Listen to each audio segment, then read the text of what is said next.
Hello, everyone, and welcome to The Bright Side. I'm your host, Katie Inman, and we are on episode 6. I can hardly believe it, honestly, that we have made it over from one hand to the other, and it is just such a blessing to be here. This is a show that focuses only on the positive things going on. So people say all the time that the news is so depressing, that they don't want to watch it because it's so sad. Well, the good news is that we have the good news on the bright side. And I'm also joined by my partner in positivity, Shelby Wright. Say hello, Shelby. Hi. Yeah, and I love that you're wearing yellow. I have been loving that you're doing that. It just helps bring the vibe all bright and shiny. Yeah, you gotta match. Exactly. But we are really focused on just being the bright spot in your week. And of course, these episodes drop on Mondays, so hopefully it's a good way to start off your week. But we want to go ahead and get this episode started with how the good things going on in our life are going. So Shelby, why don't you start us off? What good things are happening in your sphere?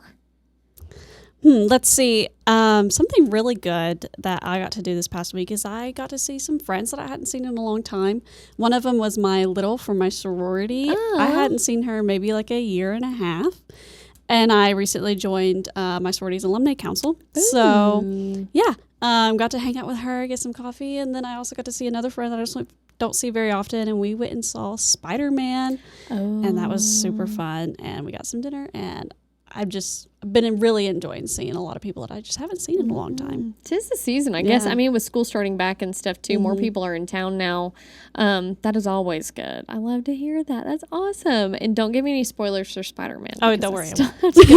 We went and saw the Odyssey last week, and it was really good. So. It's really good. Oh, no, I know you had seen it. But some good things that are going on in my life. Also, a weekend full of fun, hanging out with some friends. My two best friends, Emily and Kendra, saw them this weekend. And then my friend Grace, who actually used to work here at Channel 10, she was in town this past weekend. She works in Atlanta now, so it's always great to see her. And then on Friday, we got to go to the Pink Bride with Kendra, who she was on last week's episode because she just got engaged. So she got to go, and we got to watch her as she sort of starts to navigate all of the wedding planning. And it's so early on now that she's not super stressed yet. Yeah. I also just found out that from the Pink Bride, I won a hairdryer. I entered in a giveaway. So I'm a proud owner of a new hairdryer, so that's also fun. And then some other good news in my life is actually going to be revealed later on in the show. I cannot wait to get to the last part of the show because it's going to be so fun. My friend Emily has some great news to share. And also some great news, too, that you all are loving The Bright Side, which makes us so happy. Just in the first day the episode 5 had launched, 34,000 minutes had been watched. Yeah, that's insane. I know. You're the digital person, so speak to how cool that is. Yeah, so I don't know all the numbers off the top of my head, but 34,000 minutes watched is pretty crazy for one singular episode. I think the average is about 60 to 70,000 minutes watched for things that do really well normally. And in our 24-hour period, we have yesterday, I think we had about 800,000, over 800,000, almost 900,000 total minutes watched. So that's a pretty good chunk, especially for a singular episode. That is so cool. So thank you all. I've been getting messages from friends and family saying that they're watching it and loving it. So that makes my heart happy. Keep watching it. Keep sharing it. We'll keep sharing all the good news. So this is a really good episode, too. We've got a lot of stuff jam-packed in here. We've got everything from Positivity Calling, of course, my friend Emily at the end of this episode, but also some animal news, an update on Doug the Determined, the owl.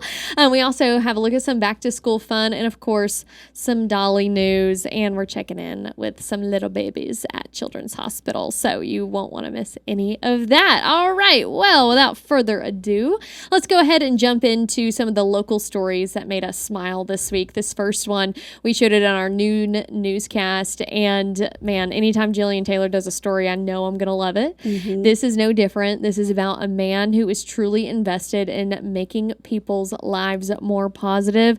This is about the man behind the gate. Here's Jillian Taylor. I've been called a character before. Ken Gregory is the nighttime security guard at the Knox County Courthouse. He spends most of his shift patrolling the building, but for 1 hour a day, it's time to shine. Hey, wow, man, what's going on? We have You have a great evening as well. You bet. Bye-bye. You have a great evening. You too. Bye-bye. We've had bubble guns. One day I looked like a guy that was cleaning windshields and squeegeeing them off, and just silly little things like that. Inflatables, costumes, decorations, anything to help brighten somebody's day. I might try to follow the seasons, Thanksgiving, Halloween. Halloween is always fun. He decorates for the holidays, even wearing his father's uniform to salute people on Veterans Day. Most people, they just open the gate and come and sit in their car and wait for everybody to leave. So he's made it a whole different, kind of exciting to leave. Have a great evening. The costume started as a way to spice up Hey, a Kitty. more routine kind of work. But after 3 years, it's become something more. We wanted to move him to a first shift. Most of them want those. And so we tried to do that, and he did not want to leave this post. You have a great evening. You too. Bye-bye. It's not always an easy job to step into some tough situations, but he's making the best of it. Making the best of it. Because sometimes you can't change the circumstance, but you can change what you do with it. Basically, what I'm trying to do is make everybody's day. Good night. In Knoxville, I'm Jillian Taylor. Just grinning ear to ear looking at him. I think it's apparent that he has so much pride and joy in what he does that it just rubs off on everyone else. I love his last line that he said, basically, I'm just trying to make everybody's day. I think that is something that we can carry with us too, even the smallest thing. You know, all those people going out of that garage, they're looking forward to going home, but they're also looking forward to see what's he going to have today. So love that. And this next one, it's kind of a bittersweet one. It's over in Powell, but Alana Mutnick brought us this story about the Savannah Grace Foundation. So it's named after a girl named Savannah Copeland who was unfortunately stabbed to death in October of 2024 in the Powell community near the Broad Acres area on a popular trail. And man, I will never forget that day working in news when that happened, and talking to her family and all of the things that they've been trying to do since then to shine her light. Now they are bringing one of her favorite hobbies to a bigger and brighter stage, all to honor her name. Here's Alana. For Savannah Copeland's biggest cheerleaders, the grief hasn't gone away. All that we can really do is our best to take something bad and turn it into something good. Take something ugly and make it something beautiful. Savannah's dad, Michael Copeland, says cheer is where his daughter found her voice. And now he wants other kids to have that same chance. Savannah was a cheerleader. She was a little bit introverted and shy, unsure of herself starting off. And through cheer, she found a lot of confidence. She found her voice. I remember the first day that I met her at cheer tryouts, 5th grade going into 6th grade. She was in the back row. Her last year of cheer tryouts, she was on the front row helping lead stretches. Savannah's cheer coach, Terry Shelander, says Savannah was a leader, and now her name will lead a whole cheer competition. The proceeds are all going to our scholarship fund, which help Knox County students in extracurricular activities, helps their parents meet those financial gaps that they may have. We want to figure out how to take that love and that compassion and that empathy and spread it as much as we possibly can, because we believe that's what Savannah was doing. We try to instill that in all of our kids. Savannah's dad says his little girl left a legacy bigger than cheer and much bigger than what happened to her. That's where our saving grace comes in, and that's really all that I think that we can do. Oh man, truly an example of turning heartbreak into a way to help and serve others, not letting her story end there. I think that's what I love so much about this story. Also, if you're watching this and you want to take part in this brand new cheer competition, the applications for teams, that's open until August 28th. The cheer competition is going to be September 19th. And then we have an article up on our website that has all the information on how you can donate, buy tickets, sign up, all of that stuff. So honoring 13-year-old Savannah Copeland, and man, just bittersweet story, but a bright spot nonetheless of how they are using her name to continue her legacy. Well, stay with us, because after the break, we are going to talk about some animals, babies, and Dolly. Triple threat. Stay with us.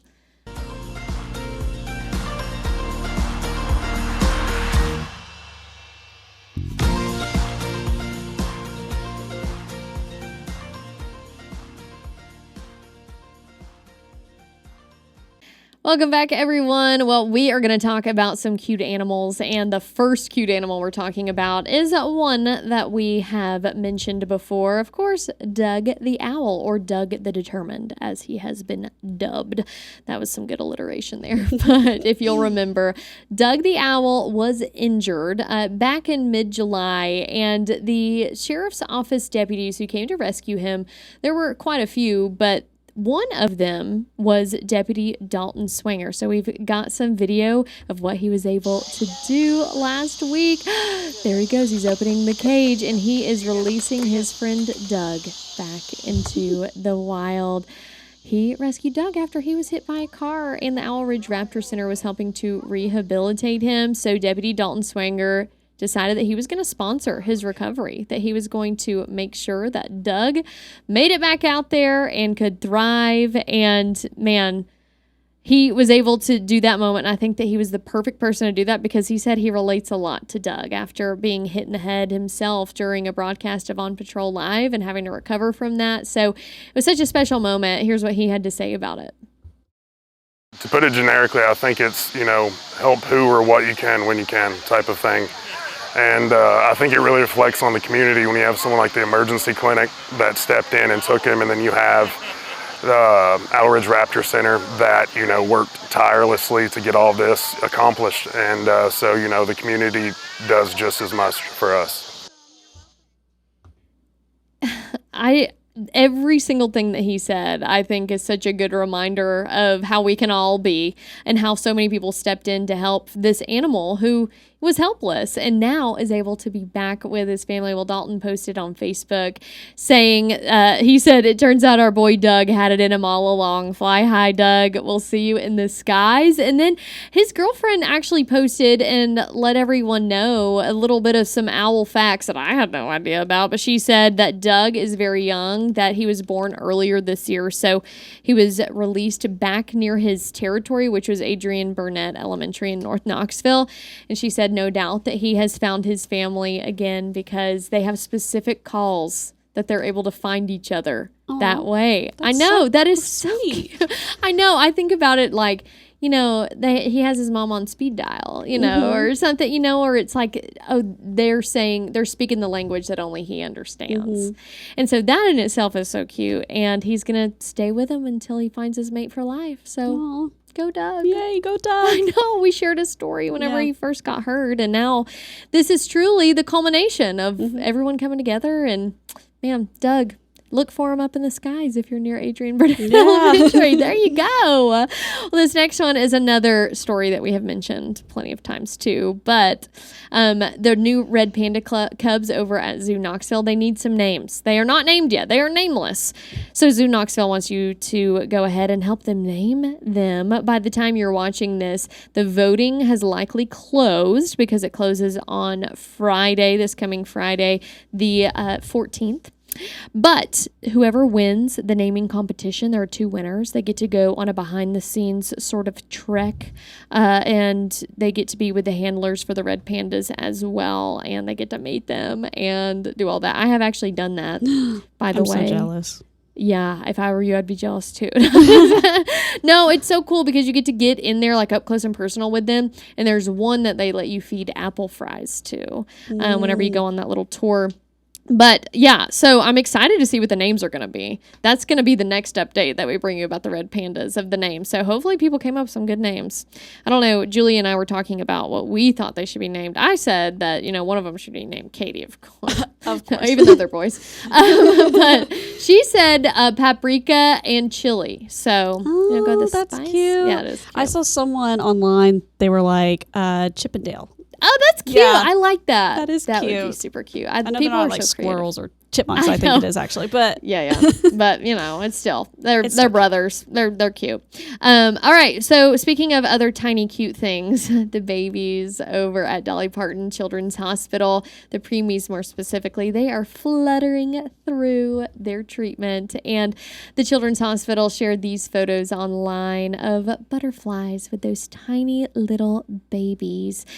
I love any time that they post pictures of these little babies. Cute. I know. And the NICU nurses, they do so many cute outfits and decorations for those babies. They just make them feel so loved and appreciated. And I know that the families feel that love too. So yeah, anytime that I see that, I'm like, be still my heart. But also while I was looking on the Dolly Parton Children's Hospital Facebook page, I scrolled down and saw that they shared this super sweet story. So I'm going to tell you a little bit about it. We're going to show you some of those pictures, but they shared on Facebook, they said, Cameron spent time in our NICU after arriving 5 weeks early. His 7-year-old sister Avery happened to lose one of her front teeth shortly after his birth. When she woke up to $5 under her pillow the next morning, she asked, can we donate it to Dolly Parton Children's Hospital since they're taking such good care of baby brother? Aww. How sweet. That just so gives me chills. I think anytime a little kid has that much compassion and that much knowledge of kindness to be like, I need to give it back to people who give back to us, it just brings a tear to my eye. I know. It's so sweet. And then they went on to say that they don't just care for the tiniest patients, but they also embrace and uplift the families that go through some of life's most challenging times. The staff at Dolly Children's NICU have been world class. And they left that family feeling reassured that Cameron was receiving the best care during such a difficult time. Yeah, that little note that she wrote them was so sweet. Thank you for taking care of my brother. Oh.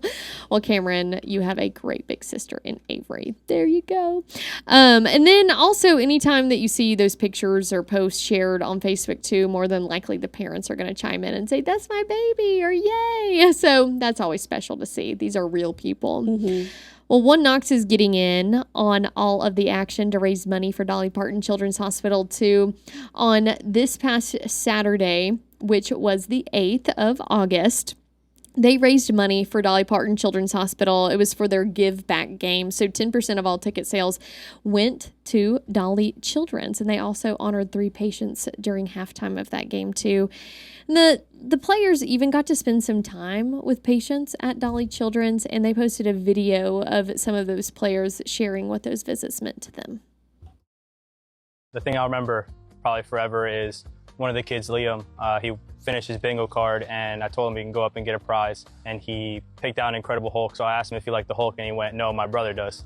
So that for me, it kind of just pictured it all perfectly. Seeing him first think about his brother than himself, and he's the one going through something, I think it was just perfect.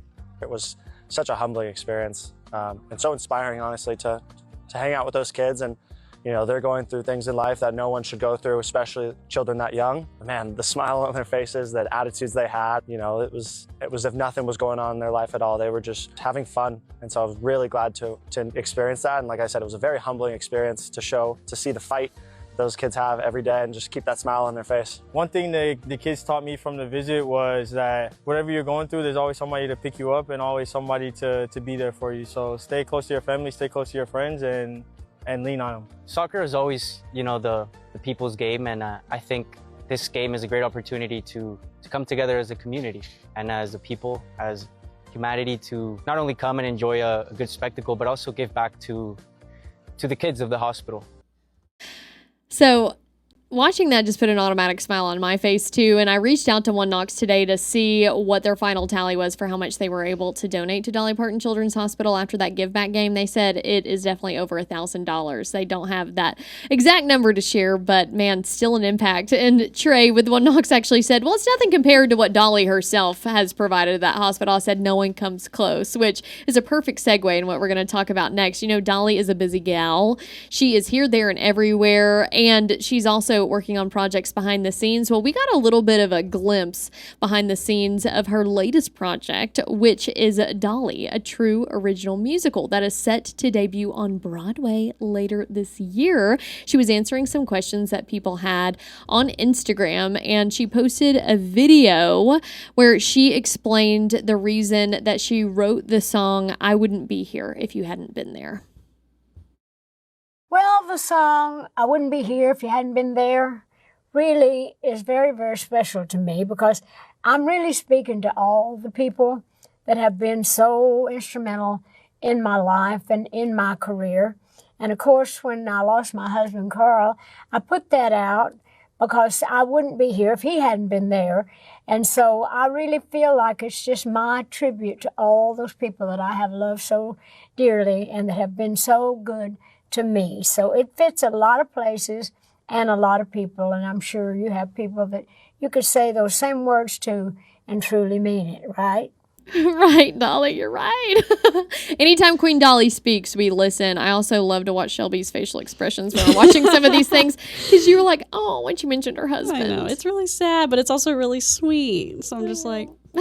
That's the exact face you made. But also, Dolly, she is so busy. She is getting ready to open up her Songteller Hotel in Nashville. It's opening in October, and the hotel looks sweet. They have shared some images online already of what it's going to look like. Inside, there's going to be a Dolly's Life in Many Colors museum that's actually going to be on the 3rd floor. So it's not just a place to sleep, it's also a place to learn. And then there are also going to be 4 different room themes. They each highlight a piece of Dolly's life. Everything is so intentional with her.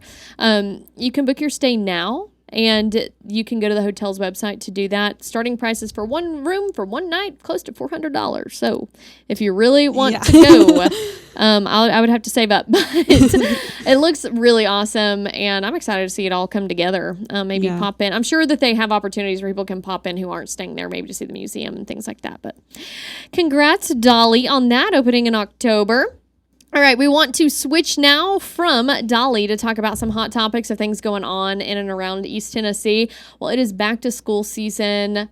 I think pretty much every kid is back in school at this point, at least in this area. Knox County is back. All the major school districts are back. And so, of course, right on cue, the Knoxville Area Urban League hosted their annual Shoes for School event. It was the 24th annual event, so thousands of kids got to get free shoes and school supplies. Nicole Borman was there, and she takes us inside that event and explains what makes it so special for the community.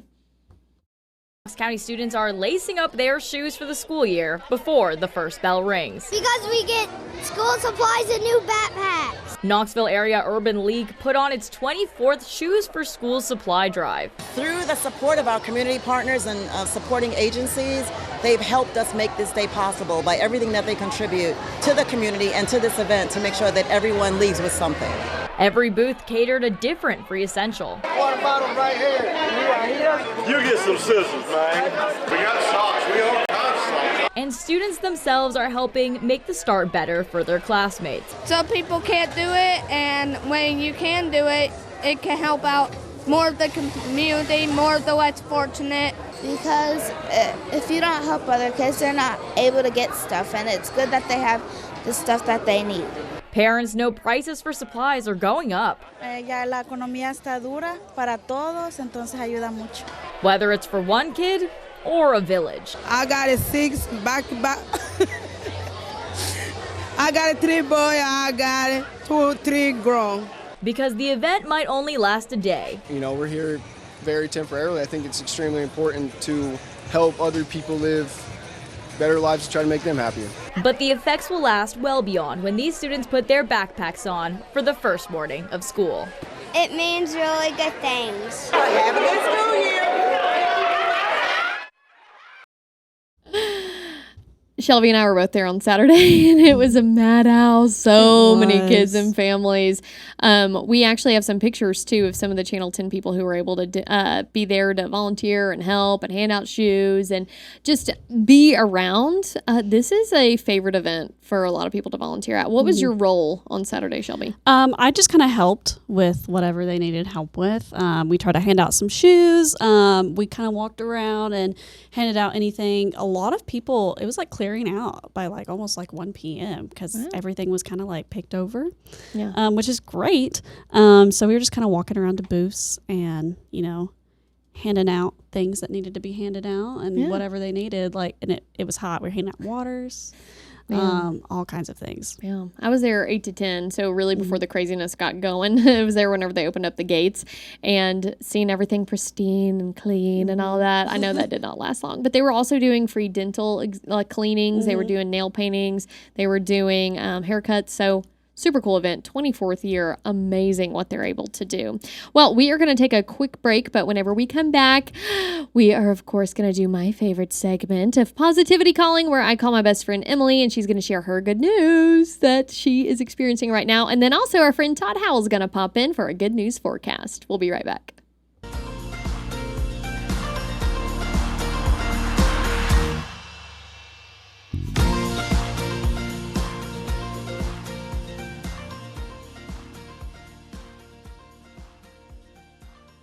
Welcome back, everyone. Well, if you did not know, every day throughout the week on 10 About Town, I'm out and about somewhere different in East Tennessee, shining a positive spotlight on all the good things that are going on anyway. So all the events, all of the different businesses doing great things, and even people who are bright spots in their community, I am showcasing all of it. So at the end of every week on Fridays, I drop a little out and about in East Tennessee reel to let you know everywhere that I was this week in a digestible sort of video format so that you can stay up to date. Here is a little snippet of where I was last week.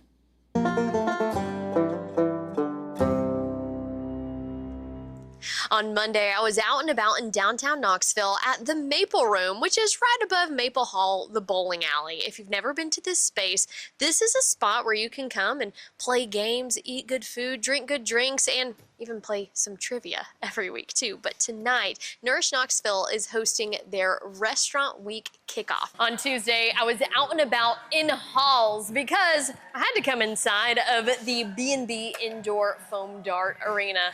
Look at this place. You've probably played laser tag or seen people play paintball. Well, this involves foam darts, those little Nerf pellets. But in the meantime, you're gonna need to practice. Yep, David, just look away. Yep, there we go. I'll check back in with you on Wednesday. Sorry, David. On Wednesday, I was out and about in West Knoxville at the brand new Gigi's Playhouse location. It's right off of Cedar Bluff, and this is a moment that they have been waiting for a very long time. On Thursday, it was election day, so instead of being out and about, I was actually in and around the station while our other team members were out in the community at different polling locations, keeping an eye on those races. And then to round out the week, on Friday, I was in the studio yet again, but Sophie Starkey was out and about at Covenant Health Park to preview Shoes for School.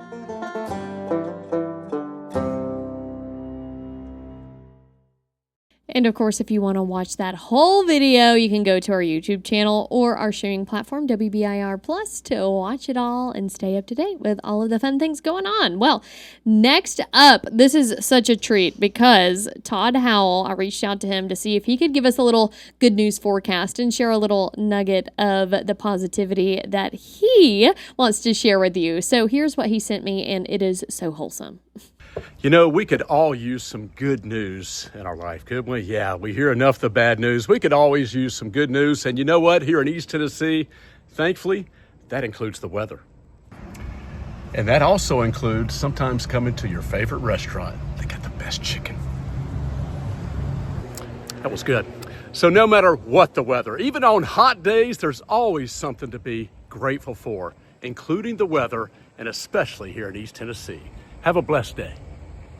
Wow, thank you, Todd. That is exactly what we needed. Todd told me one time that even when the sun's not out, it is still shining somewhere, even though you can't see it. So that is something I always think about whenever I see Todd, and he definitely delivered on the good news forecast. Well, now I am going to do probably one of my favorite segments, which is Positivity Calling, where I call someone in my contacts list and have them share the good news that is going on in their life. Today, we were talking to my best friend, Emily. We met in college, actually. We were both in the same sorority, too, and we were both in journalism. Now she is a lawyer, and for the past 5 years, she has lived up in the Tri-Cities in Kingsport, but she has some really fun news to share, so I'm going to give her a call, and hopefully she answers. Okay, here we go. Hello. Hello. Hi. How are you? Oh, I'm just awesome. How are you all? Doing good. You are live on the bright side right now. You're on speakerphone. So I teased I teased our viewers a little bit that you had some good news to share, but I haven't revealed what it is. So do you want to tell everyone what the good news is? Yes, I'll let them in on the suspense. The good news for this week is that I have bought a house. Woo! Not just any house, though. I guess you could say it's like our dream house, maybe. What's so special about this house, though, especially to me and everyone else in your life, though, is where it is. Yes, we call it our dream house because we are now so close to all of our friends and family and loved ones, and that has just been such a big blessing already. So we're very excited, and it feels like we made the right decision all along. So Yeah, I feel like that too. She's going from being like an hour and a half, 2 hours away to now like 30 minutes away.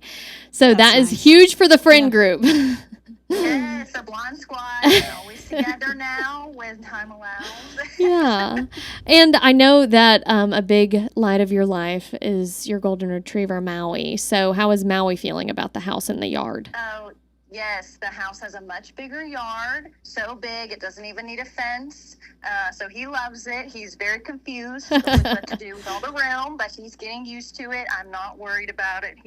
We saw the yard and we said, "Oh, Maui will love this yard." Oh, so it's perfect. Oh my goodness, yes. And so we have already loved having you so much closer. But what are you most looking forward to now? I know right now you're in the craziness of moving and all of that stuff, but what is the thing you're looking most forward to? Well, it's already kind of happening. That's what me and my husband were reflecting on last night, because we had our best friends over already to help us unpack. And then we got to host my family last night for a birthday dinner already.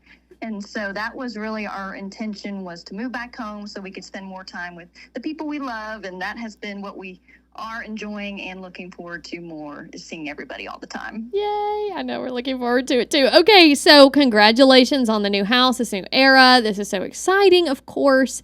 What sort of advice can you give the viewers who are watching or listening to this, encouraging them to look on the bright side or those little pockets of positivity?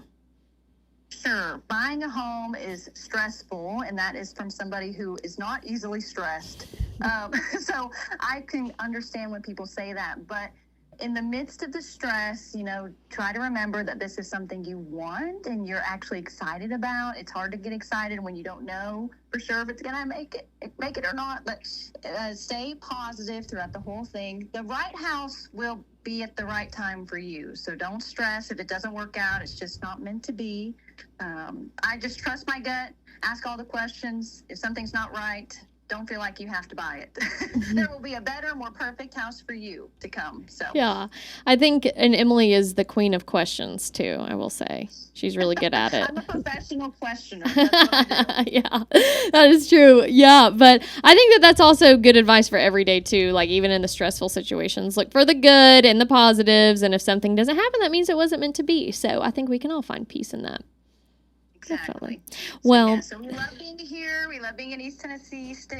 It's our home. So thank you for having me and sharing my good news. You're welcome. Thank you for having good news to share, and thank you for answering the phone and for being a part of it. So I am looking forward to seeing you more, of course, and I hope you have a good rest of your night. I love you. Bye.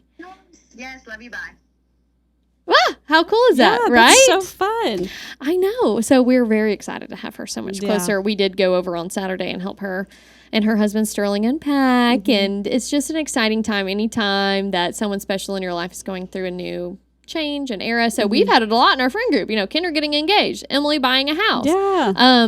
Yeah. And so it's been a really fun time. But yeah. Okay. Well, we have had such a fun and jam-packed episode full of all sorts of positive things that hopefully made you smile, and things that I hope that makes you reflect too on how to look on the bright side in your life. And I just encourage you to always look for those pockets of positivity, for the things that are good, because the more you look for it, the more you will find. So for Shelby and I, thank you so much for watching The Bright Side this week. Have a great week, and we'll see you next time.